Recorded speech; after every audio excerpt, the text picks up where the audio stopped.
de Yaakov à ses enfants, le texte conclut Kol Ele Shifte Israël Shnei Masar Vezot Asher Diber Lahem Aviem Vayivarech Otam Ish Asher Kevir Kato Berach Otam. Ce sont là les tribus d'Israël au nombre de 12, et c'est ainsi que leur père les a bénis. Vezot Asher Diber Lahem Aviem. Et c'est ainsi que leur a parlé leur père, Vayivarech Otam, et il les a bénis. Ish asher kevirkato berach otam, chacun selon sa bracha, il les a bénis. Alors, donc, il s'agit donc là des 12 tribus, et ça c'est les paroles que leur père a adressées, qui n'ont pas toujours été des brachot, Vayivarech Otam, et ensuite il les a tous bénis. Chacun, selon sa bracha, il les a bénis. Rashi sur place. Donc ça c'est Vaïchi, même tête, Pasuk Kafret. Dans ce Rashi, Berachotam, Rashi s'étonne que Ish Asher Kevirkato, si on commence le verset, chacun selon sa bracha, on aurait dû avoir Berachoto, il l'a béni. Mais chacun selon sa bracha, chacun, Berachotam, il les a bénis. Un peu étonnant. Alors, Berachotam lo yalolomar, et la ishash kevirkato berachoto. Donc Rashi soulève ce point de grammaire.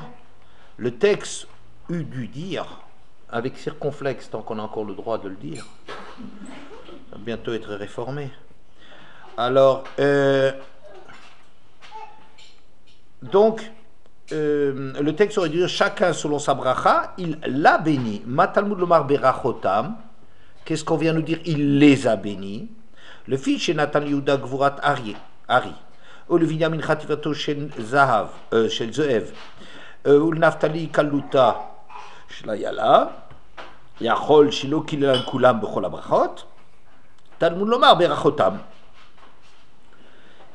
Étant donné qu'il a donné à Juda la force du lion et à Binyamin Khatifuto chez Zeev la promptitude il est très rapide pour s'emparer du butin et se sauver, parce que le loup est un animal relativement peureux, sauf s'ils attaquent par bande ou s'ils sont vraiment extrêmement affamés.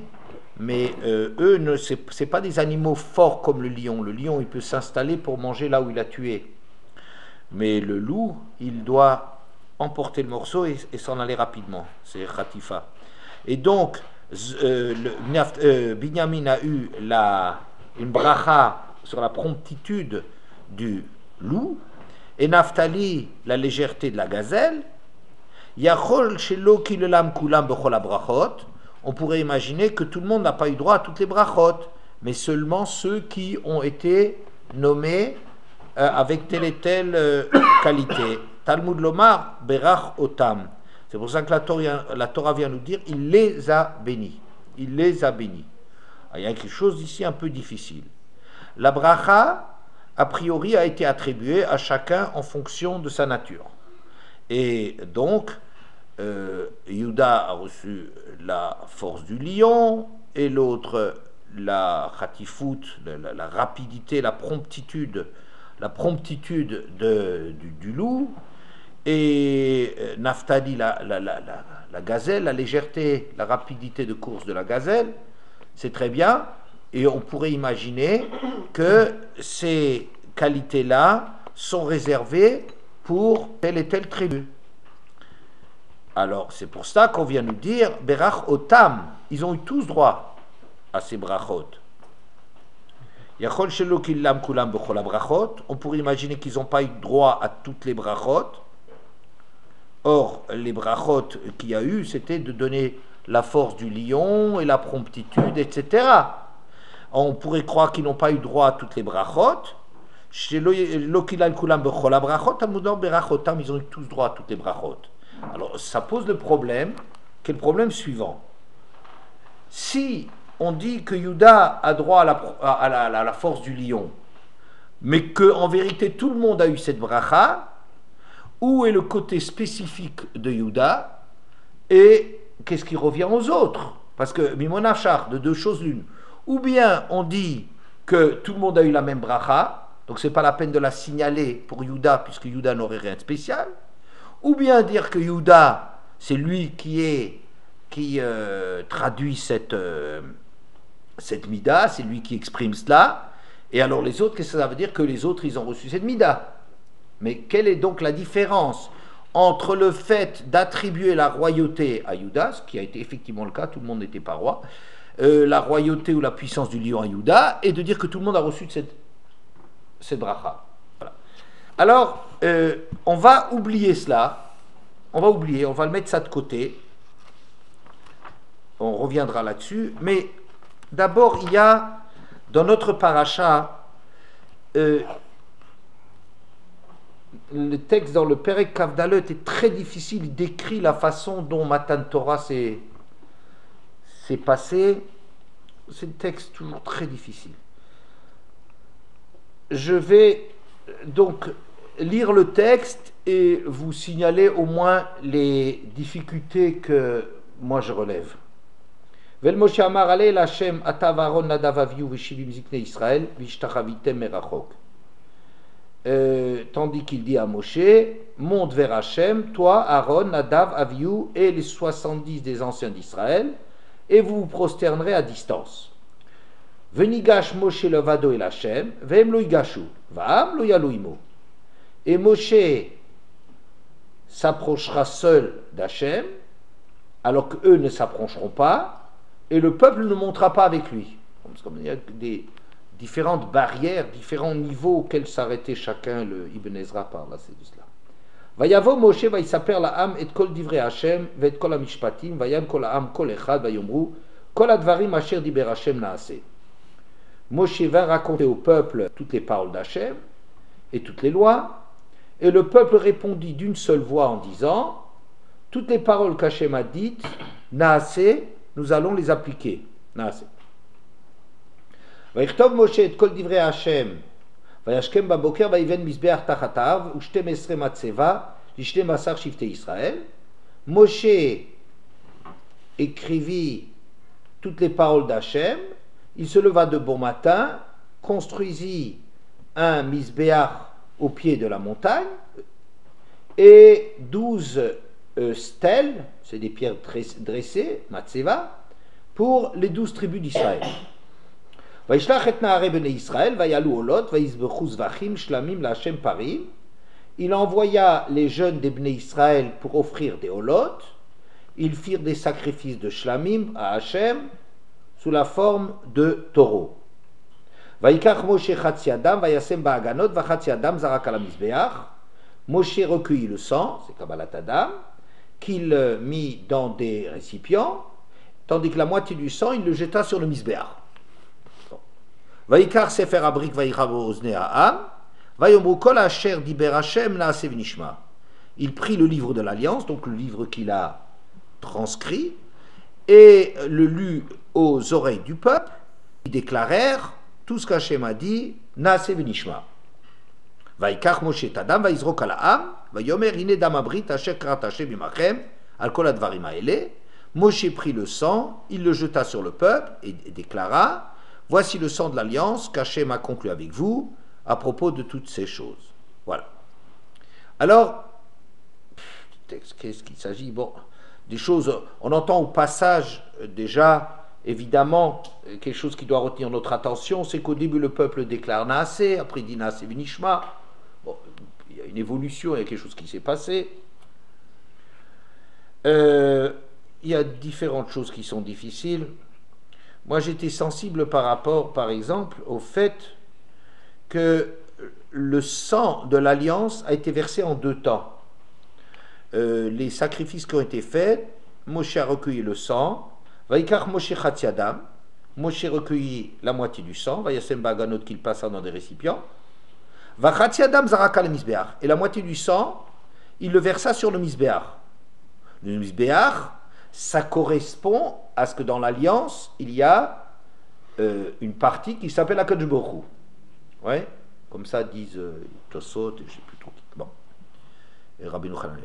Vaikar Sefer Abrit, ensuite il prend le livre de la science, il le lit aux oreilles du peuple, et qui déclare tout ce qu'Hachem a dit, c'est Venishma. Moshe il prend le sang, il le jette sur le peuple. Ça veut dire qu'il n'a pas jeté le sang avant de l'avoir lu, il a jeté le sang sur le Mizbeach d'abord, pour manifester l'engagement d'Hachem, et ensuite il a lu aux oreilles du peuple ce qu'il avait écrit, qui déclarait c'est Venishma, et à ce moment il jette sur le... Mais on serait attendu à ce qu'il y ait un sang qui est distribué, la moitié du sang, qui est une alliance dans le sang des deux parties. Bon. Maintenant, de toute façon, à part, il y a beaucoup de choses qu'on relèvera encore avec le temps, mais au départ de ce chapitre Kav Dalet qu'on a commencé à lire, dont on a lu le commencement, il y a une grande marloquette dans les Rishonim entre Rashi et de l'autre côté il y a Ramban et Ibn Ezra, il y en a d'autres, pour lire quand est-ce que ça s'est passé toute cette histoire. Alors, le Ramban dit que cette histoire, elle suit immédiatement Matan Torah.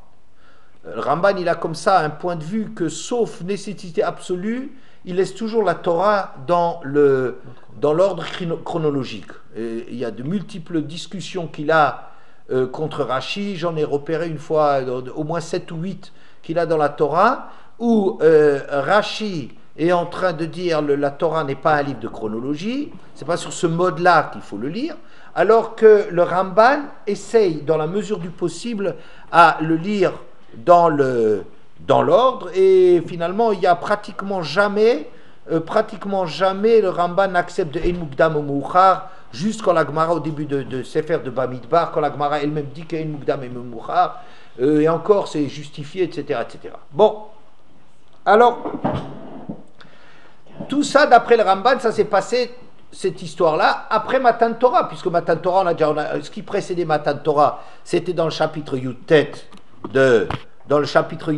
de Parshat Yitro, là, de Shemot. Et maintenant, après, il y a eu Yitro, la Seret à Dibrot, il y a tous les Mishpatim, et la Mishpatim, et à la fin de Mishpatim, le Perek Kav Dalet, qu'on a lu aujourd'hui, celui-là, ce serait la suite. Rashi est en train de dire non, il y a une audite ou une reprécision ici, une reformulation de ce qui était déjà au début de Parshat Yitro, pas au début, mais au Perek Yutet. Et donc Rashi ici, le Aleph, alors, Ve'el Moshe Amar, Parashazu Neemra Kodem Aseret Adibrot. Rashi vient le préciser très directement, cette paracha précède la Seret Adibrot. Be'arba be'sivan ne'emar lo ale. Le fait de lui dire de monter sur la montagne, c'était le 4 Sivan. La Torah étant donnée le 6 ou le 7. Oui, pour des opinions. Donc, je prends Rashi, peut-être je vous le lis un petit peu directement. Le même jour même, il vient, et kol divrei Hashem, il vient dire toutes les paroles d'Hachem, mitzvat prisha v'agbala. Il s'agit ici des lois concernant Matan Torah, donc la mise en... le fait que le peuple devait se préparer, par exemple se séparer les hommes des femmes, et se purifier, v'agbala, et le fait de limiter la montagne. V'et kol hamishpatim, sheva mitzvot shenisavu bnei noach, Sheva, Shabbat, Kib Avaem, ou Paraduma Vedinin, Shenitnu Laim Bemara, et leur faire le bilan, Kol HaMishpatim, toutes les lois qu'on connaissait jusqu'à présent, c'est-à-dire les 7 mitzvot des Bnei Noach, et les mitzvot qu'on a reçus à Mara, ouais, qui avaient déjà été présentés à Mara, peut-être pas appliqués, mais présentés à Mara, comme le Shabbat, le respect des parents, Paraduma, et des lois.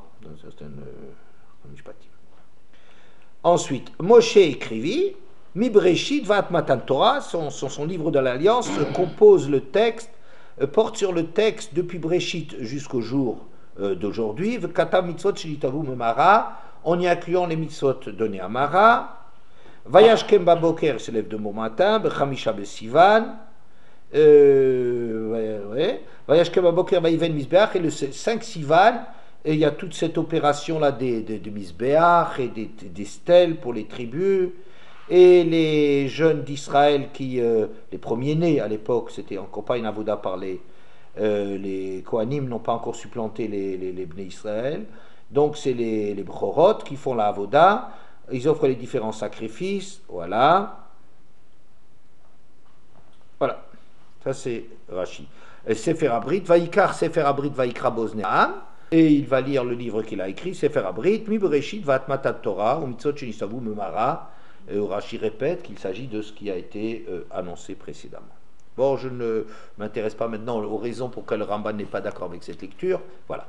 Alors, ce texte, c'est un texte en vérité dans lequel il y a étonnamment un passage du Naaseh au Naaseh Nishma. Hein, comme c'est marqué, Vayavo Moshe Vayisaper La'am et Kol Divrei Hashem, et Kol Amishpatim. Alors, le Moshe vient raconter au peuple toutes les paroles d'Hachem, donc les lois concernant la Kabbalat Torah, la façon dont il fallait s'y prendre pour se préparer pour Matan Torah, et tous les Mishpatim et toutes les lois qu'on possédait jusqu'à présent.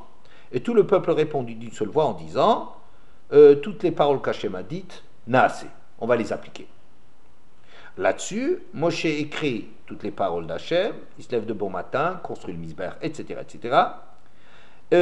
Il envoie les jeunes pour faire les sacrifices, il recueille le sang, qu'il place dans des récipients, la moitié du sang, tout de suite, il le jette sur le misbéach, ensuite il relit le livre qu'il a écrit, donc qui transcrit rien d'autre d'après Rashi que ce qu'on savait jusqu'à présent, que ce qu'il a fait au début, et le peuple déclare à ce moment-là, Naaseh v'nishma, c'est quelque chose d'un petit peu étonnant. Bien. Alors, dans Taléorot, ça je lui dois beaucoup pour cette paracha, il rapporte la remarque du Belz Rebbe, le Rav Yissachar Dov de Belz. Il fait remarquer donc, ce qu'on devrait remarquer d'ailleurs de nous-mêmes, c'est qu'on est passé de Naaseh à Naaseh v'nishma. Et pour comprendre qu'est-ce qui s'est passé, il nous rapporte une Mechilta. Alors le Mechilta, c'est le commentaire des Tanaïm, c'est comme une Braïta, qui commente les psukim, qui les prend au fur et à mesure. D'accord? Bien.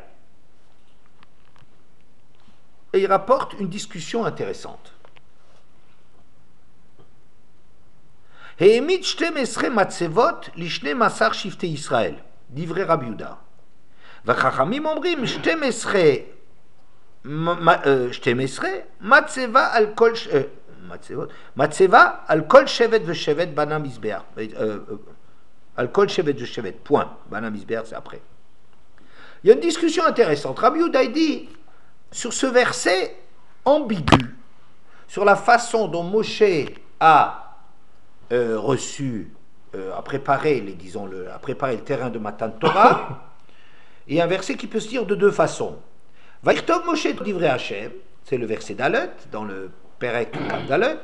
Moshe écrivit toutes les paroles d'Hachem, Vayashkem Baboker, se leva de bon matin, Vaïvien Misbéach Tachata, construit un Misbéach au pied de la montagne, ou Shte Mesre Matseva, Lishne Masar Shifte Israël. Alors, est-ce que on va lire comme Rabbi Yehuda, et 12 stèles pour les 12 tribus? Ça veut dire une stèle par tribu, une représentation pour chaque tribu, une stèle. D'accord? Un rôle pour chaque tribu. Chaque tribu, sa place. Ça, c'est la lecture Rabbi Yehuda. Rabbi Chachamim, ils disent 12 matzeva. 12 stèles pour les 12. Ça veut dire pour chacune des 12. D'accord?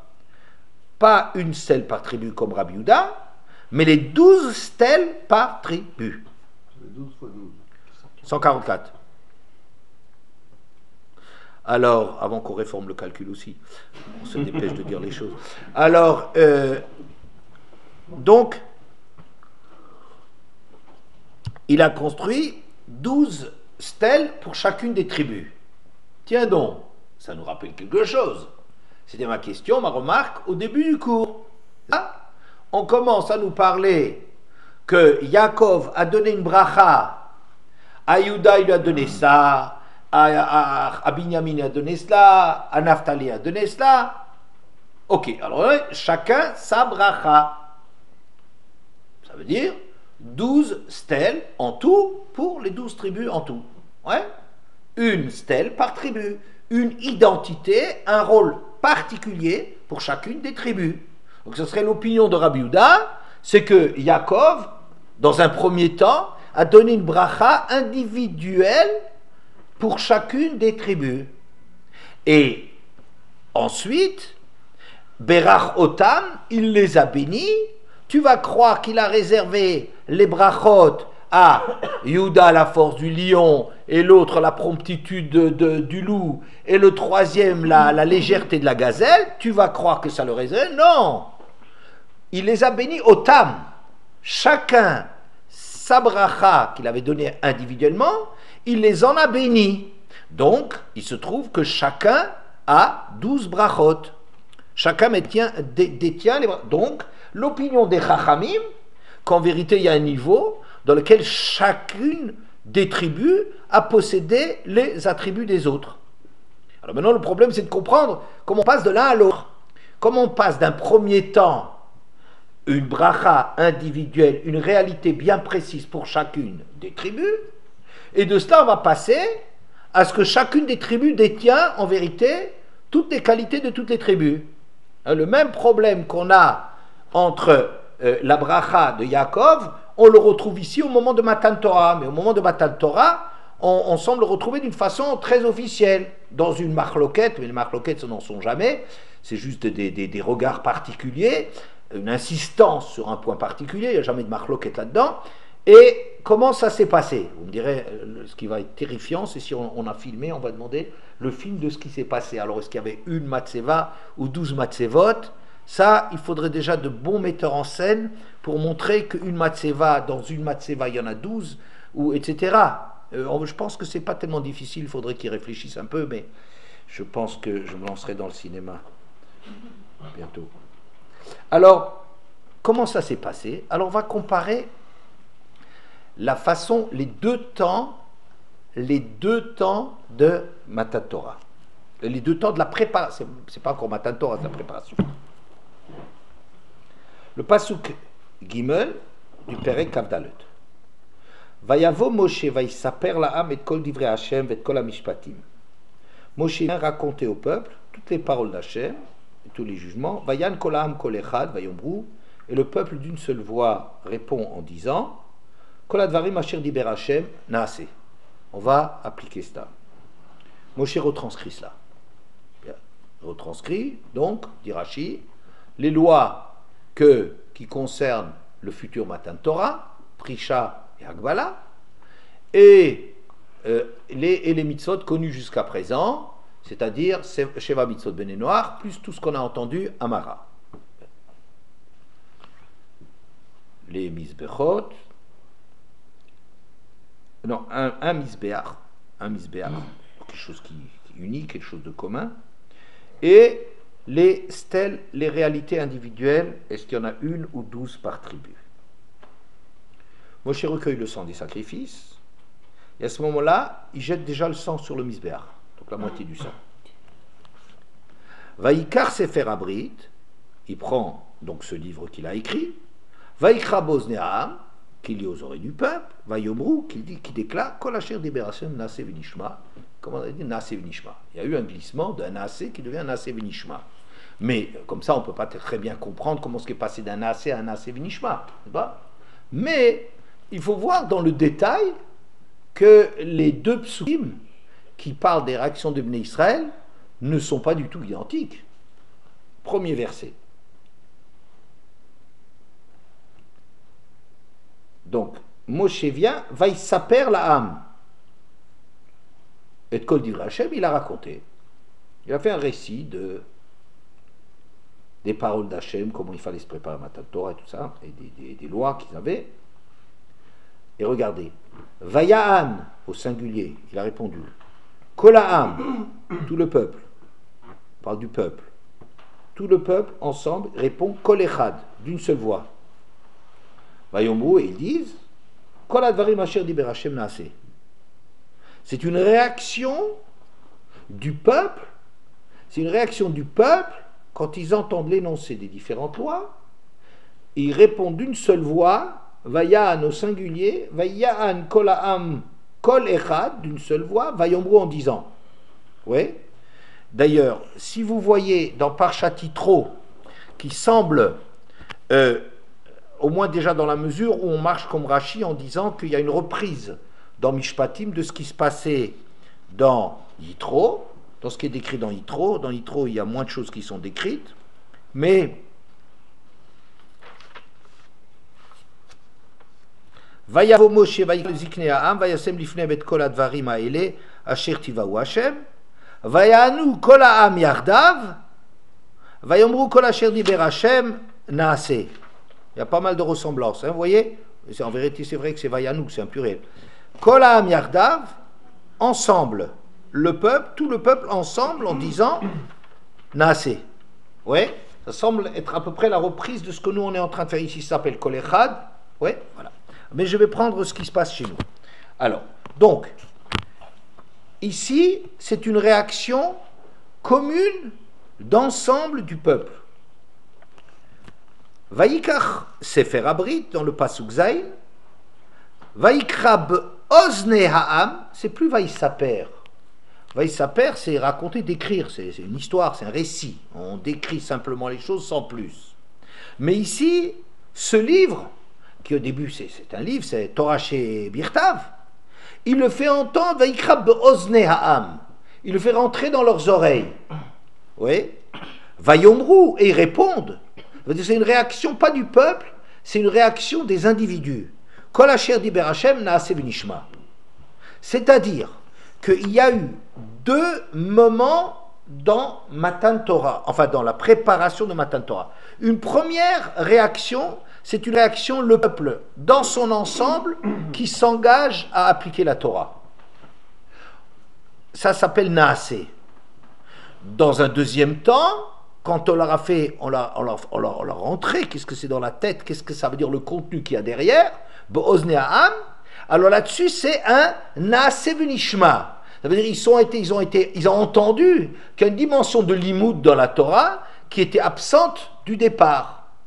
Alors le Belzer Rebbe et aussi quelqu'un d'autre qui s'appelle Divrei Yosef, je sais pas quoi, comment il s'appelle, je crois.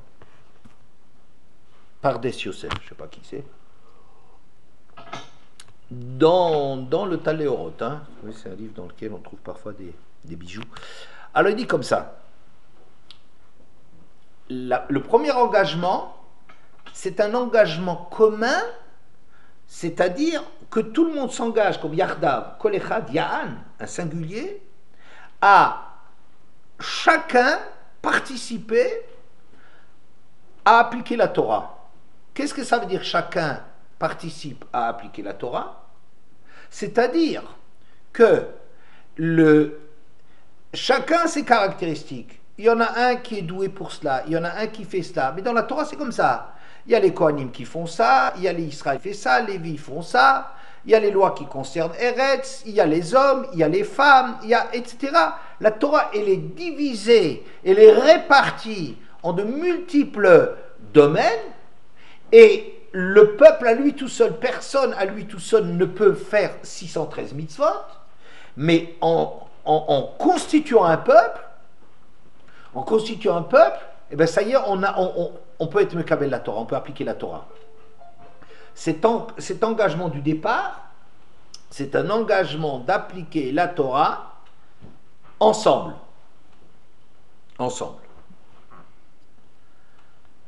Deuxième temps, alors ça je dirais, si c'est de ça qu'il s'agit, alors on est en train de faire une matseva par tribu. Ça veut dire chacun avec ses caractéristiques. Lévi, Cohen, cela c'est leur qualité. Le Yuda c'est un roi. Je sais pas quoi, Issachar c'est un Talmid Racham, et l'autre il est ceci, l'autre il est là. Là il est rapide, l'autre il est profond, le troisième il est ceci. Chacun en liant leur vote, ils arrivent à faire un peuple, constituer un peuple. Vaya'an Kolam, Kolechad. Ils répondent d'une seule voix, Naase. Il s'agit ici simplement d'appliquer la Torah. D'appliquer la Torah, ça veut dire il y aura une représentation, une dimension par tribu. Chaque tribu a ses qualités, chaque homme a ses caractéristiques et une façon de vivre la Torah en faisant un minyan, en reliant chacun ses points forts, et l'autre compense nos points faibles, etc. On arrive tous ensemble à faire une entité. Ça, c'est on crée un clan Israël.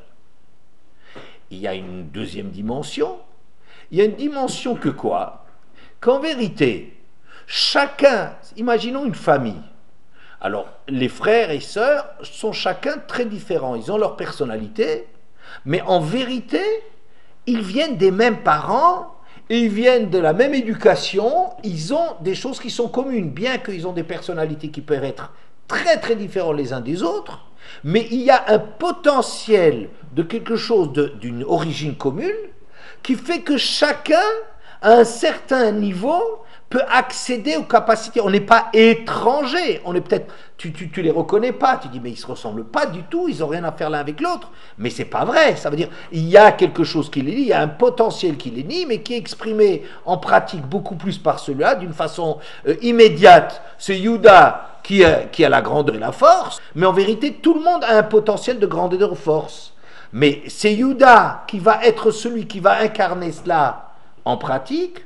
Mais il y a une autre dimension dans la Torah, c'est le limoud. Le limoud, c'est par exemple une shalma parim sfatenu, qu'on arrive par l'étude à faire une nouvelle lecture, à lire les choses tellement à une telle dimension, on leur donne vie, que même si le Beth Amikdash n'existe pas, on peut à travers le limoud, ou bien il y a des choses, je sais pas moi, Ben Sorer ou Moré, c'est des choses, c'est des lois, mais par l'étude de ces lois, Drosh Vekabel Srar, rentre là-dedans et réfléchit pourquoi est-ce qu'on te donne cette paracha, et il y a des leçons à en tirer, c'est-à-dire qu'il y a une formation par le limoud qui permet à chacun d'approfondir des choses qui ne sont pas nécessairement les données premières. Et Nadam Lomed et la au départ, on se lance sur les choses qui nous parlent, les choses qui correspondent à notre nature perceptible, immédiate, telle qu'on la devine à l'intérieur de nous-mêmes, et au fur et à mesure, on connaît le chasse.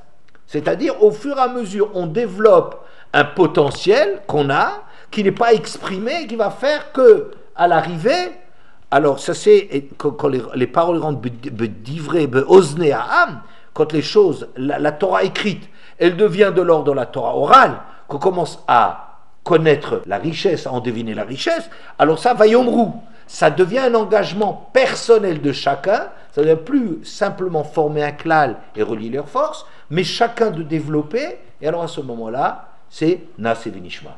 Donc on est interpellé, si on veut, par cette découverte de la richesse de la Torah quand on l'entend approfondie, quand on entend la Torah, l'approfondissement de la Torah. Alors c'est un engagement qui va donner 12 matzevot pour chacune des tribus. Chacun a un potentiel de la richesse de l'autre. Ouais. Alors, ce qui est intéressant, je trouve aussi là-dedans, c'est que l'engagement d'Hachem, il n'est pas concomitant, il ne se passe pas en même temps que l'engagement des Bnei Israël. Hachem, il est lié, si vous voulez, si l'on peut dire, on ne peut pas le dire, mais il est piégé dès lors que les Bnei Israël font un Ham, dès qu'ils constituent un peuple, ça veut dire dès lors qu'on met de côté la petitesse de chacun pour arriver à avoir conscience qu'il y a un but, une finalité qu'Hachem nous donne, dès lors qu'on a cette vision-là, alors on verse le sang sur le misber, ça veut dire Hachem il est engagé. Qu'est-ce que ça veut dire il est engagé par le sang? Eh bien, ça veut dire c'est quelque chose qui fait couler du sang. Qu'est-ce qui fait couler du sang? C'est qu'Hachem, il paye un prix considérable, qu'il s'oblige à partir de maintenant à être perçu dans le monde tel qu'Israël le représente. À partir de maintenant, Hachem, il n'est plus le maître. Il est partenaire dans un brit, il n'est plus le maître du jeu. C'est-à-dire, il a confié une mission aux Bnei Israël, et Bnei Israël, c'est eux qui représentent Hachem. Hachem dans le monde, c'est Israël.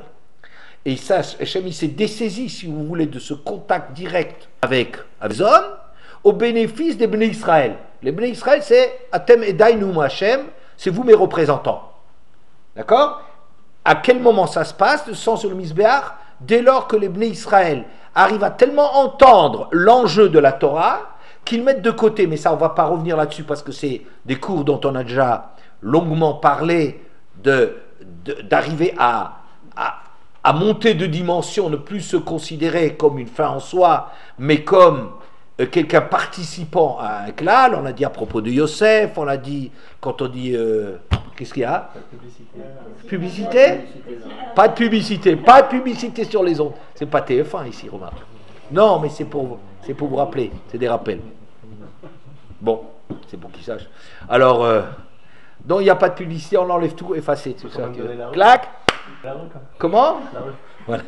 Alors, donc, ça c'est le rappel de tout ça. Non, c'est pour dire, parce que sinon on a l'impression qu'on va un petit peu vite, c'était pour Rav Gardner, quoi, que je ne crois pas qu'on passe vite là-dessus. Mais c'est des points déjà dans lesquels on a parlé, que quand ils constituent un klal, ça veut dire ils mettent de côté la façon spontanée de se vivre, que le monde y tourne autour de moi, mais se mettre alors Hachem il est piégé. Mais les Bnei Israël, ils s'engagent dans le sang sur Naseh Nishma. Le sang ne sera versé qu'au bout de l'engagement qu'on a d'étudier la Torah. Dans la parashat de Yitro, dans la Mechilta, il y a quelque chose qui peut expliquer aussi ce passage à une plus grande Kabbalat Torah. C'est ce que j'appelle, il y a deux, finalement, on nous présente ce matin de Torah, nous dit que la Torah, elle est un peu une Kabbalat à géométrie variable. Ça veut dire, il y a un premier niveau de Kabbalah qui s'appelle constituer un klal, Vayan kol ha'am yardav, kol echad, ouais, on a assez, c'est un premier niveau, où chacun a sa place et assume en fonction de ses qualités immédiates, et un deuxième niveau, donc ça de deux. Il y a une autre, alors ça ce serait par le fait que au départ il y avait seulement un vaïsaper, c'est seulement sur le contenu, c'est seulement sur les mitzvot qui étaient présentés, et la deuxième étape c'est quand on entend la profondeur de la Torah, mais il y a aussi comme il y a la reprise d'après Rashi de ce qui se trouve au début de Parashat Yitro, Rabbi Elazar ben Parta Omer, qu'est-ce que ça veut dire? Donc Moshe vient, il convoque les anciens du peuple et il leur présente toutes ces choses qu'Hachem lui a ordonnées.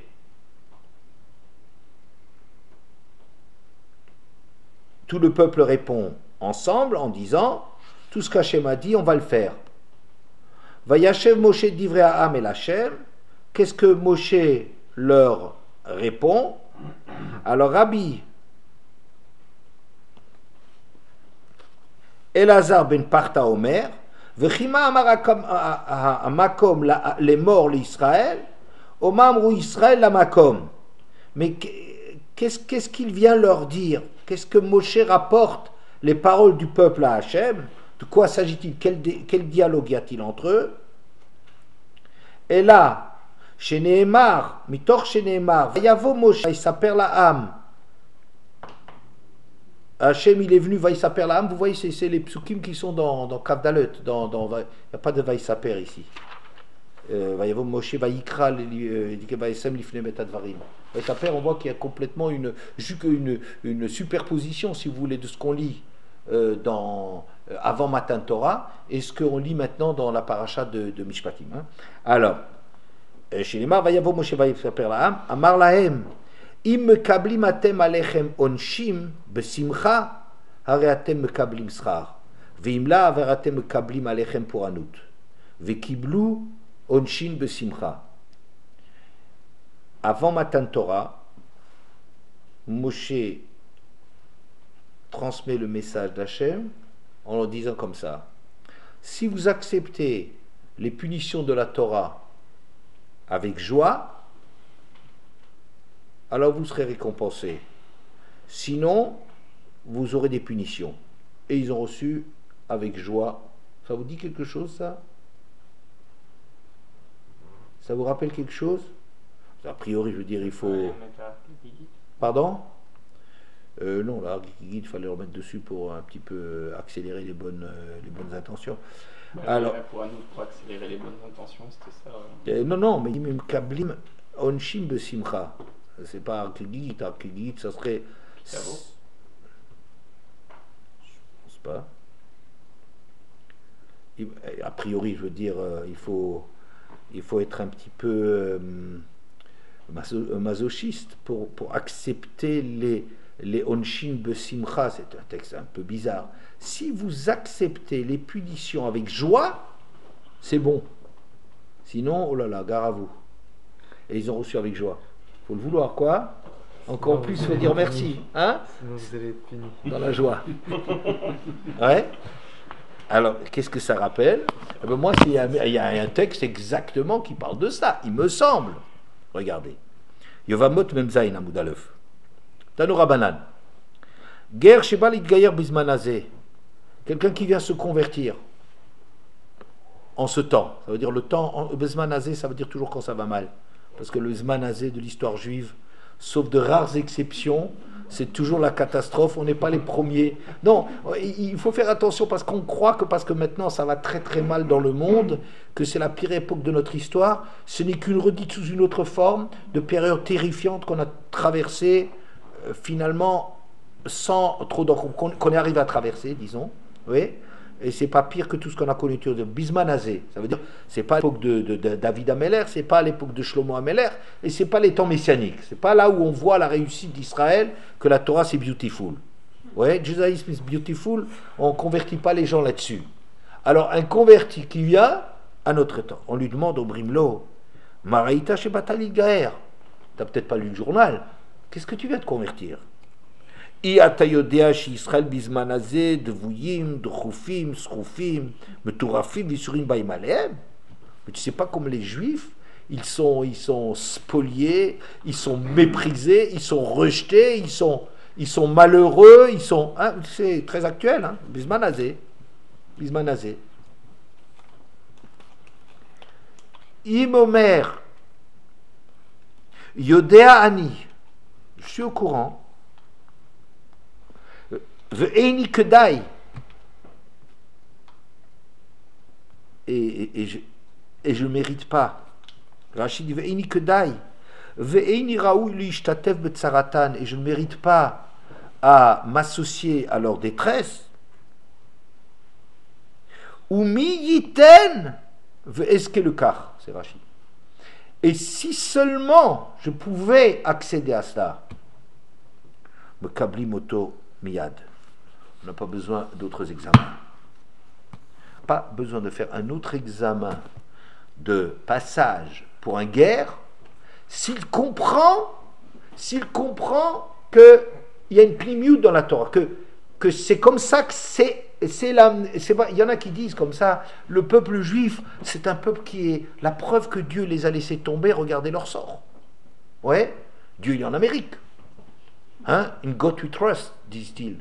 C'est même marqué sur le dollar, c'est extraordinaire. Je ne sais pas qui c'est le God chez eux. Enfin, c'est sur le dollar, c'est sûr que c'est marqué In God we trust. Alors peut-être chez eux, le temps c'est de l'argent, et l'argent, de toute façon, ça a sa valeur. Hein? Bon, mais c'est un truc très extraordinaire. C'est sur l'argent qui marque In God we trust. Bon, c'est Hazav Egel. Hein? C'est pas Egel Hazav, c'est Hazav Egel. Hein? Bon, God to trust. Rav Gardner, il doit être un petit peu honteux parce que ses ancêtres ils viennent d'Amérique, alors il va y avoir un petit peu un problème là-dessus, mais comme ça, c'est les Américains, c'est la preuve que Dieu est avec nous, c'est les protestants, c'est la mentalité très protestante, la preuve que Dieu est avec nous, c'est la réussite. Oui. Bon, et donc de ce point de vue-là, regardez de ce point de vue-là, le peuple juif, les malheureux, c'est la preuve que Dieu les a lâchés. C'est pour ça d'ailleurs que certainement une des raisons principales de la difficulté des chrétiens du Vatican à reconnaître Israël, c'est qu'ils avaient déjà une grosse difficulté. Comment est-ce que les Juifs ils ont pu avoir crucifié, si c'est vrai, l'acrobate? Comment est-ce qu'ils ont pu faire un truc pareil et qu'ils continuent à vivre? Bon, Mais ils se consolaient les chrétiens en disant que les juifs, ils étaient persécutés. Et au besoin, et ils en avaient vraiment besoin, les chrétiens, et ils étaient mekayem cette mitzvah de persécuter les juifs pour bien comprendre que les juifs, ils souffrent. Oui, parce ils l'ont épinglé. D'accord? Bon, ok. Mais quand il y a eu un État d'Israël, ça c'est un problème métaphysique pour eux. Comment cet État qui reçut, ils ont peut-être un Dieu d'amour, mais pas du pardon quand même, pas pour les Juifs. Alors, comment ce pays peut... Ça, c'est un problème métaphysique et ça a été les derniers à peu près à se réveiller pour reconnaître l'État d'Israël. Il y a un fond religieux, un gros problème. Quoi qu'il en soit, on pense que la réussite, la preuve de la vérité d'Hachem, c'est que ça marche. Et vous vous souvenez cette Gemara dans Chagiga, extraordinaire. Kol mi she'eino behester panim, eino mehem. Kol she'eino bavaya le'echol, eino mehem. Tout celui qui ne vit pas dans sa vie, qu'il peut prier, dira Shabbat, qui prie Hachem, et qu'Hachem, il semble se détourner de lui, et qui n'écoute pas sa prière, celui qui ne vit pas cette pnimiout, cette distance qu'Hachem, c'est pas un truc simple. C'est pas un truc qui marche. Hachem, c'est pas un Dieu comme les autres dieux. Les autres dieux sont des dieux qui marchent et la preuve qu'ils sont des dieux, c'est que ça marche. Ouais. Mais ça marche jamais. Bon, ça, ouais, c'est une autre période. Sinon, c'est pas des dieux. Voilà, sinon, ça on serait. Si une fois ça marchait, je croirais déjà que c'est des dieux, mais ça n'a jamais marché. Alors, mais la preuve, c'est. Alors qu'Hachem, c'est une pnimiout qu'il exige de l'homme d'arriver à tellement avoir intégré ce que ça veut dire le contenu de la Torah, ce que ça veut dire à Hachem, c'est que on est tellement en remise en question sur nous-mêmes et que celui qui ne vit pas, qui vit Hachem, ça marche, et nous-mêmes, méfie-toi de lui. Le type qui réussit trop bien, il y a des problèmes à se demander, il faut faire des enquêtes là-dessus. Oui. Bon, ça peut être la plus grande marque du rejet d'Hachem. Mais le guerre chez Balit Gaïr Bismanazé, un guerre qui voit l'état des Juifs, qui sont rejetés et méprisés, et que lui, il comprend que ça veut dire qu'il y a une profondeur dans la vie, et que c'est parce qu'il y a cette profondeur des choses, et que les choses ne sont pas simples, et qu'il peut être persécuté. Je dis, Miyiten ve'eske le car, qui donne que je puisse accéder à une chose pareille. Je ne mérite pas. Mais je vous en supplie, j'aimerais tant accéder. Mais Kablim Oto Miyad, il a tout compris. Ça veut dire il a compris que la Torah, elle vient te parler, pas du niveau du normal. Il ne gère pas le baratin et le dad balabaït. C'est pas à ce niveau-là, c'est profond ce qui se passe avec la Torah. Le rapport avec Hachem, c'est une chose comme celui qui comprend qu'en vérité, on est responsable de tellement, la charge elle est tellement lourde, et qu'on n'est pas à la hauteur, etc., tout ce que ça implique, celui-là, me kabli motomiyat, parce qu'il a tout compris. Et je pense exactement ça, ce qui se passe à Rabbi Elazar ben Parta. Il dit qu'au moment de Matan Torah, qu'est-ce qui s'est passé comme dialogue, à part les lois? Parce qu'on peut avoir des lois de la Torah et ne pas comprendre grand-chose à la Torah. Mais qu'est-ce qui se passe derrière? Il dit Imatem me kablim et onshim de simcha. Ça veut dire que si vous comprenez la raison des onshim, la raison d'être des onshim, si vous comprenez cela, vous avez tout compris. C'est une guéroute. Il y a beaucoup qui disent que Matan Torah, ça a été une guéroute. Et si vous comprenez cela, me kablim otomiyad, veikablu kiblu besimcha. Et je pense que c'est ça qui est si vous voulez, le déclencheur, le passage d'une Kabbalat Torah qui était déjà acceptée à un certain niveau, une application. Mais Torah ira d'appliquer la Torah, tous ensemble, de mettre de côté l'égoïsme de chacun. Pour construire quelque chose d'Hachem, ça fait déjà un brit avec Hachem, mais quand ils sont rentrés dans la signification profonde de la chose et qu'ils ont entendu la pnimiut de la Torah, alors c'est ça ce qui a fait que finalement ils ont fait une assez vinishma et c'est ça le brit qu'on a. Voilà. On arrête là. Et vous diriez quoi la raison d'être des punitions? Pardon? La raison d'être de la punition? La raison d'être de la punition. Ouais. La raison d'être de la punition, c'est que on n'est jamais au niveau de ce qui est véritablement exigé. Regarde, je vais te dire, la tfila de Shlomo HaMelech, c'est une tfila extraordinaire. Au moment où Shlomo il inaugure le Beth Amikdash, il fait la tfila suivante. Si il y a un goy qui vient du bout du monde, il fait un effort, et qui tape, il vient pour te servir, Shlomo il prie, accepte-le, agrée sa demande. Comme ça, le man il m'a de l'ira autra. Comme ça, il apprendra à te craindre. Il craindra Hachem parce qu'il voit qu'Hachem ça marche. Pourquoi Hachem il est plus fort qu'une autre divinité? Parce qu'il est plus fort. Ça veut dire plus fort, c'est que tu fais un effort, et ben ça marche. Si quelqu'un fait un effort et des nations et qu'il est venu jusqu'à Yerushalayim pour t'apporter un korban, je t'en prie, accepte-le et comme ça il te craindra. Qu'est-ce que ça veut dire? Sa crainte elle est basée sur quoi? Hachem ça marche.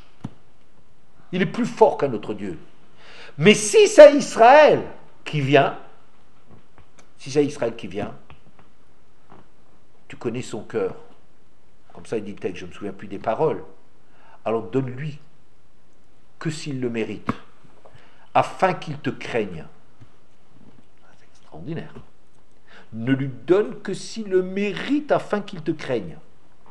Ça veut dire qu'Israël a un rapport beaucoup plus subtil, il a une remise en question de lui-même, il est pas sur le devant, il a Olam Haba, Yeshaim Chelek Olam Haba, c'est ça ce que ça veut dire. Chelek Olam Haba, ça veut dire on n'est jamais de plein pied avec ce monde, on n'est pas dans ce monde, on n'est pas, ça y est, on est arrivé, c'est ça, c'est la réussite dans ce monde, c'est le critère des choses. Celui-là qui arrive à ça, alors donne-lui comme ça, il te craindra.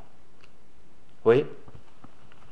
Je vous ai raconté l'histoire, mais ça c'est fini, ça c'est l'histoire avec, mais ça, je crois que j'ai raconté il y a pas longtemps.